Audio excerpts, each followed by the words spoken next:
Hey, what's up, fam? As I've been talking about, now that the holiday areas within the year are pretty much over, getting caught up with everything that I can, getting back on the horse with, all these reviews. And one of the ones that I think I got a little lucky over for reviews was Fairy Tale City Hero, the spinoff you don't need to read the actual series for, but it's definitely far better when you have, just because some of the references I think hit a lot harder, and some of the placings of characters are a lot funnier if you actually know anything about them. Like I talk about the Oracion Seis being a biker gang, I still think is really funny. I really like that turn, and Seraph being the mayor.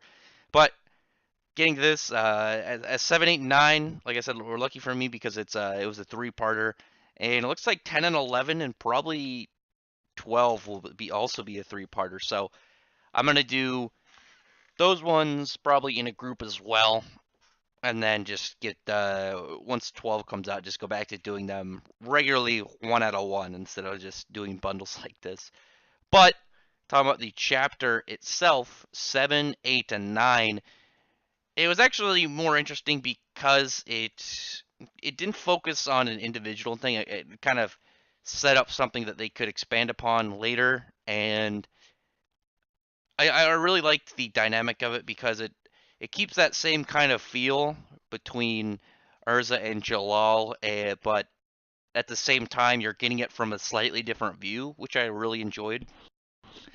To where instead of instead of it being Jalal constantly trying to redeem himself in his own mind, it's more of this kind of cat and mouse game, which I like. It makes me think more of, I think more closely what Justice and Elsie are probably going to be in Eden Zero, and I just enjoy where it's kind of being placed about in this, but at the same time, Jalal being a pretty interesting redesign here. So essentially, what's happening is he's like a thief for show. He steals stuff, but he announces that he's going to do it beforehand. He's obviously got his crew. He's got Ultir and Merity, and they are going to steal this painting. They say when they're going to do it and when it's going to happen, and all that kind of information.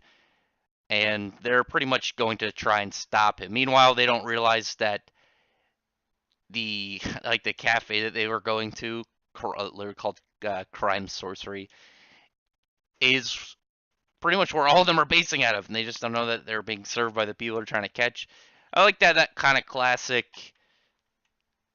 little twist on that. Nothing crazy, but just one of those like hiding in plain sight moments.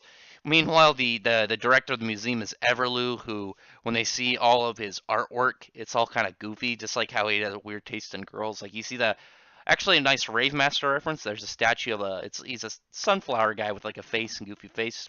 His name was Nakajima, I believe. And what's weird is when you see like the painting, the what they call it, the smile of an angel, and it's just like a happy old lady. I feel like though that would probably fit it pretty well. You're a nice aged old lady, probably getting into those actual happy years as you're just like, well, I probably enjoyed life, and now I'm close to that end. But ending at chapter 7, we kind of get that whole descent. 8 was really quick because it was mostly Chalal showing up, grabbing the painting, and running, and then like, of course, the one that picks the right clone out of the two, one being a fake out of the two Jalals. That actually, before you know, the funny little bit with the Griff reference with the fake picture, and it was just a little painting of Griff, another Rave Master reference. But obviously, the one that picked the right Jalal was Urza, who goes into try and stop him. They get a little I almost said confrontation, to where part of his mask breaks, and she sees, the little mark of his tattoo, just that like little bottom arrow. And once they meet back up, she obviously has her suspicions, but they they kind of got that whole thing kind of got overshadowed because it turns out that Everlou was stealing from people for his museum. Like he was, I'm guessing some form of black market kind of stuff going on. But Urza kind of has suspicion of Jalal. I mean, you got a freaking face tattoo, dude. Someone sees that, you're done. And she doesn't have any proof, and he could tell, but that's where their kind of whole thing starts. And it's going to be a cat and mouse game to see which one lasts if he ever gets caught or if he, gets away with everything. We actually got a really nice part at the end where it turns out that they're kind of more like a Robin Hood type, but they steal stuff and give it back to the people who originally owned it that, had their stuff stolen from them, which was a little nice bit at the end. Wasn't necessary, but it was a nice touch. You could have just ended it with them being kind of like petty thieves. Well, I guess that's not petty if you're a crazy showman thief, but to where they're more of anti-heroes seemingly for fun, which I mean that's fine with me. I like it.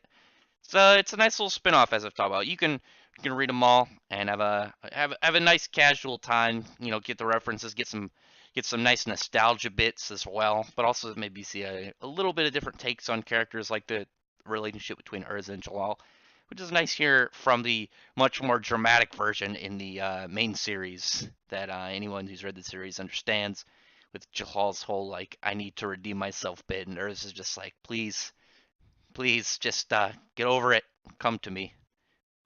Anyway, that's gonna be it for this review. I'm gonna wait. I'm gonna do probably the next two, like I said, and have it be out Saturday or Sunday. I'm looking forward to those ones because those ones are goofy, and I like that this is getting goofier at the same time while still being reference worth entertaining. I like that about City Hero. So it's gonna be for this video. Tell me in the description. What? Tell me the description. Tell me the comments about if you've been enjoying this series. Give it a like if you like this. This whole spinoff. I've really liked it. I didn't think I was gonna like it at first, to be perfectly honest. I was like, okay, the Happy spinoff is gonna be cool to see Happy as the main character, and I don't know what they're gonna do with it. It looks like they're gonna have a bunch of adventures with a bunch of little cute animal characters, and I'm actually very much on the fence of which one I like more between the two of them. It might be City Hero more. I think I might like City Hero more than the Happy spinoff, which is hard because I like both of them so much. But this one I get a little bit more chuckle out of. But anyway, I think it'll depend if the Happy one turns out to be canon. If so, maybe that one won't. Anyway, tell me, like I said, tell me in the comments what you think about the spinoff and these chapters as well. And if you have any understanding of what exactly I'm talking about when I towards 10 and or 10, yeah, 10 and 11 chapters. If you've read them, you know how the goofy reveal that I'm excited for. But anyway, if you haven't yet, like I said, check my videos, subscribe, like the video, and everyone who's already subscribed, thank you very much for listening. Bye.